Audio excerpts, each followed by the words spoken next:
trafficker perpetrator would rent a whole hotel floor just for us girls. And I found out during my research that the youngest sex trafficker here is 10 years old. Now, the age that they enter into a sex trafficking and prostitution is 12 to 14. But then that was in my time. Now you're ordering 10-year-old girls and 10-year-old boys. So I was really wanting to be rescued. I really didn't get rescued. People ask me all the time, well, how did you get out of it? Well, I aged out of it because I didn't have anybody in my time and in my community that really even cared about any kids missing. We have a lot of missing kids, and it's not because they ran away from home. It's because they were snatched up, and I'm talking about right today. All the missing kids report that we have that no one is doing anything about. It's because they snatched up. And I just have to say this, Dr. Haney, before I go further.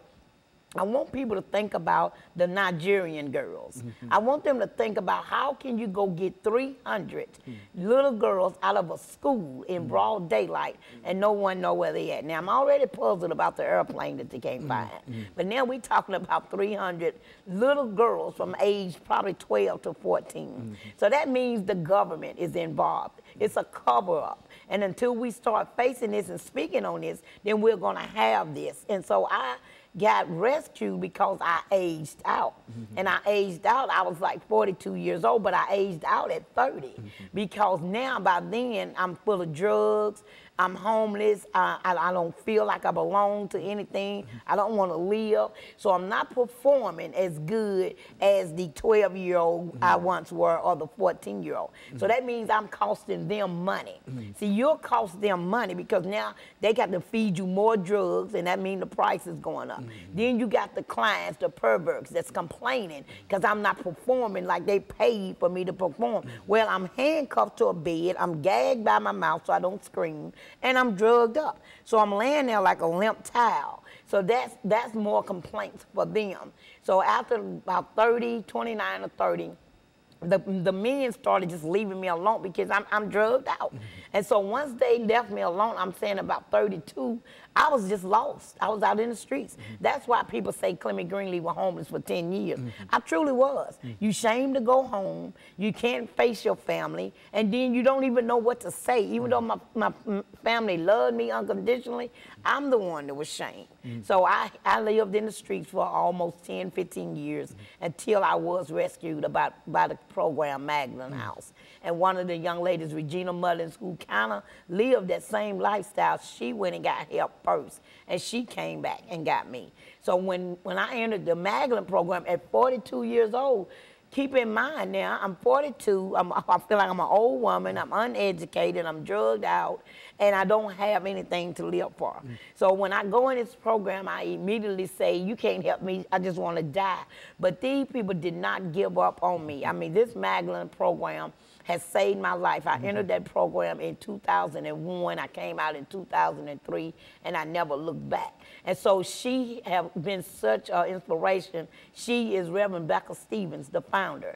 She has been such an inspiration to me that she has encouraged me to go further. And so she believed in me so much that she sent me to New Orleans, and that's where I've been for the last 18 months. I went down there to help open up a house like Magdalene to go educate them on sex trafficking, and also to go to the streets of New Orleans. If you know the streets of New Orleans, the first place you hit is Bourbon Street, because everybody have all these call girls or girls swinging in and out the windows, and all the prostitutes standing on the sidewalk. Well, then who have once asked one of those ladies, are you here against your will? Because everybody is not there because they want a new Lexus or they want to pay off a college fee. Some people are there because they are forced there, and you got to look and see who's watching you when you talk to the girls.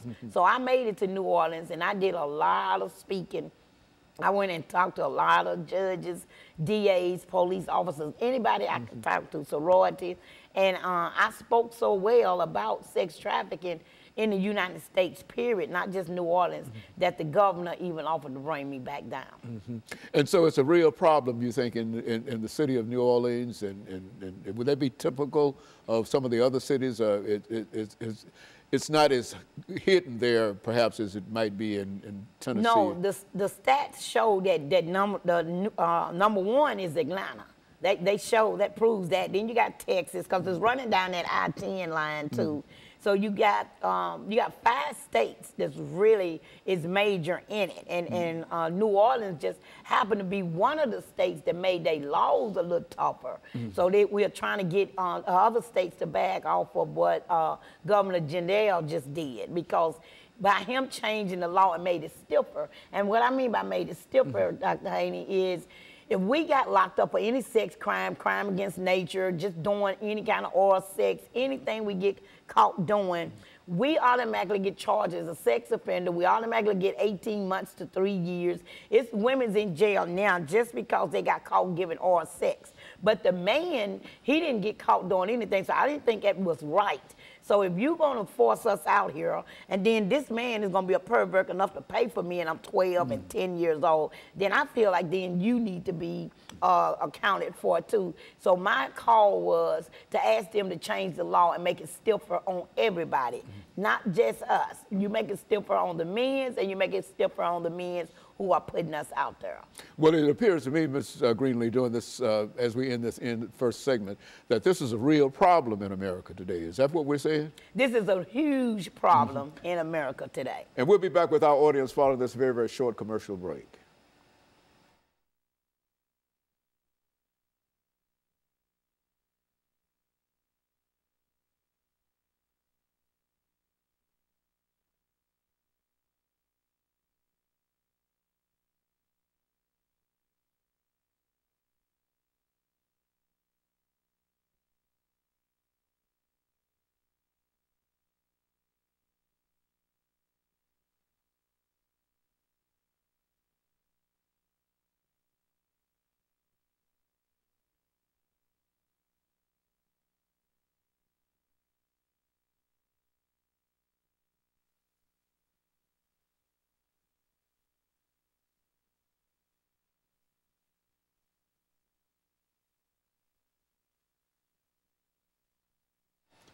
Thank you and welcome back to the final segment of the show for today. The topic is human trafficking in the state of Tennessee, and Ms. Greenlee has given us some information in reference to what is going on in Tennessee, as well as what might be happening in other states around the nation in reference to human trafficking. Continue our conversation, Ms. Greenlee. Yes, Dr. Haney, I have 3 13-year-old nieces, and I'm scared to death that if I don't stay in their life and in their face talking about sex trafficking and men's and what they're choosing to do, I'm afraid I will lose them. So we have 2 organizations other than the Magdalene program. We have 2 organizations that's out here trying to reach the sex trafficking youth as we speak. And one is called One Less, and the other one is called End Slavery. Now, it's new to Tennessee, but they have stepped out to do something. Magdalene was the only organization that really stepped out there. Magdalene is just one organization that can hold so many. But it is so many young ladies out here that's being trapped already. It's so many phone calls that I get from 14-year-olds and 13-year-olds, and majority of them start out in saying, he tricked me. You know, he took me out like he cared for me, like he loved me. And once we got there, he said, I owe you, and you're going to repay me like this, and this is how you have to repay me. Now, when they started threatening your family, doing something to your sister, I know where your mama work at, I know what school your brother go to, but then you traumatized. A lot of people say, why didn't you tell it? Well, if I told it and something happened to either one of my family members that they said they were going to do something to, then I'm automatically traumatized for the rest of my life. Also, you get to see them beat another little girl or another young lady in front of you.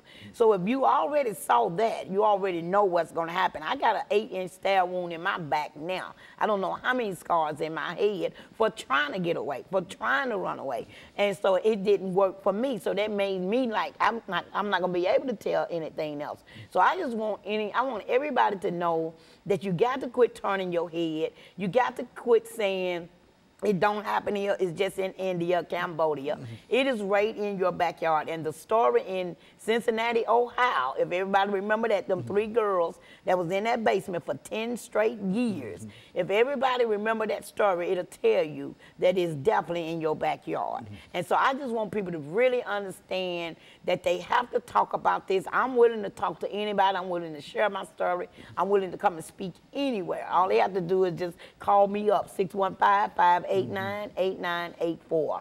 And I'll come anywhere, because not only are they asking for the girls, they're asking for the little boys. So when I was in Louisiana, one of the clerks, workers had went online and ordered a 10-year-old boy. And this is why we was opening this subject, because this is not just a can of worms. This is a conversation and a concern for the entire state of Tennessee. And so people are able to order children by way of the internet. Men are able to order young boys and young girls and et cetera, simply with a click of the mouse. Yes. Is that what we're saying? Yes.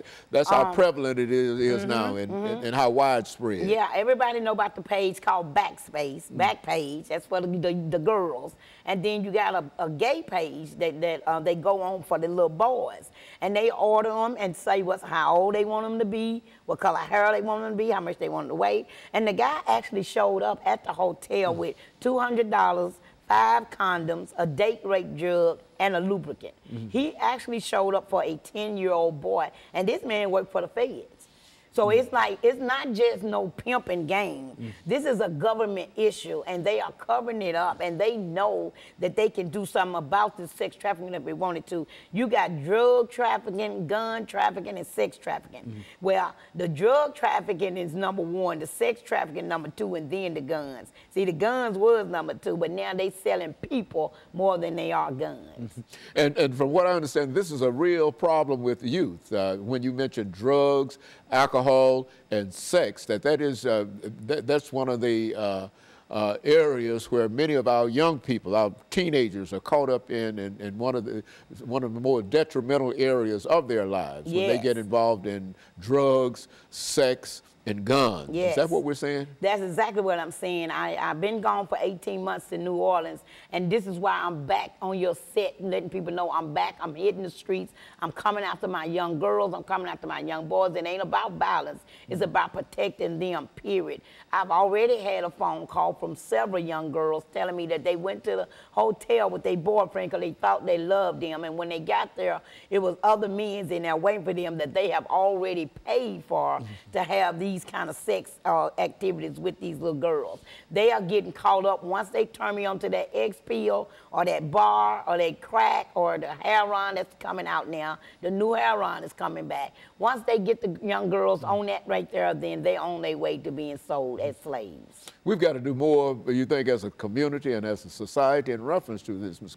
Greenlee. Yes. Having had a chance to work, what would you suggest that we do in terms of trying to get a handle on this? #1, I suggest the subject start happening in church, the subject start being talked about in schools, and the subject start being talked about in libraries, because those are the 3 places where they all are gathered at. And I know people don't want to talk about sex in church, but you need to talk about sex in church. You need to talk about sex trafficking. It's right next door.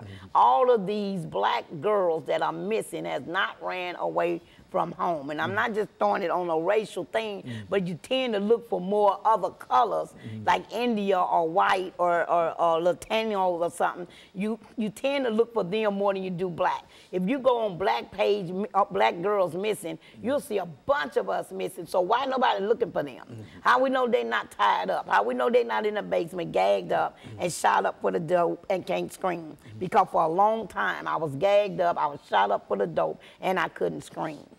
And so this is a real problem, and that what we're doing now is to simply try to highlight that and make people much more aware of it. And I have to admit that this is an eye-opener to me. Of course, I've heard of sex trafficking and, here and there, but I didn't know it was such an industry. And you were saying that it is a real industry, Yes. and people are making a lot of money, and a lot of folks are getting hurt in reference to it, and et cetera.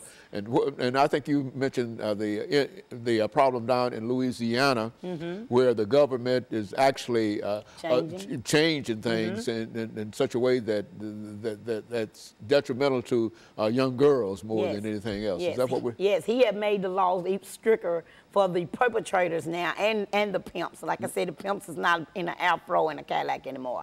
And he changed the law so tough that he flew me back down to stand there with him while he signed the new law and gave me a copy of it with the ink pen. So I was really proud of that. So whatever I was saying to him, it rests his ears, but more than anything, it rests his heart. He might have daughters himself or granddaughters, and it gave him something to think about. So now, if we done this in Louisiana, we need to do it in Tennessee, and this is what I'm here to talk about. I got both ends of the story. I got sex trafficking and I got youth violence, and I'm done with just talking about it. I want to be about it. And they both seem to come together. That violence is often associated with this trafficking, and whether violence or trafficking, young people, young females primarily, many females primarily are caught up in it, and there's nothing that they can do themselves, and they need some kind of assistance, some kind of help out of this. Yeah. If anybody just even take a chance and just run around to some of these hotels, you will see the age range has changed. There's no more 20-something out there. They are 13-something out there. And it's sad. And you just look at them dressed like I was dressed, in the short dress and the high heels and all the lipstick. And everybody pointing at them just like they did me. Look at that fast-ass girl. Look at her with all that lipstick. But then nobody reach out to say, let me do something with this little girl. She don't need to be out here. So if we stop turning our head and quit judging and reach out and support, then we are the ones that can make something different in this community, especially around sex trafficking. Well, and Ms. Greenlee, we're coming to the end of this show for today. And I want to thank you for that excellent information. I think that this is the show that we've been trying to get for a long time, because I think it has been quite recently. And I think that, needless to say, that all of the problems that we're having across the border in reference to those young people coming across the border, I think that might be involved in some of the activities that we're talking about. And we want to talk about it later, because I think that you probably got a lot of information in reference to what's going on with that. But in the meantime, let me thank you and to tell you how much we appreciate you coming by and giving us that information. And let me encourage our audience to tune in again next week for another informative edition of Comments. Thank you and good morning.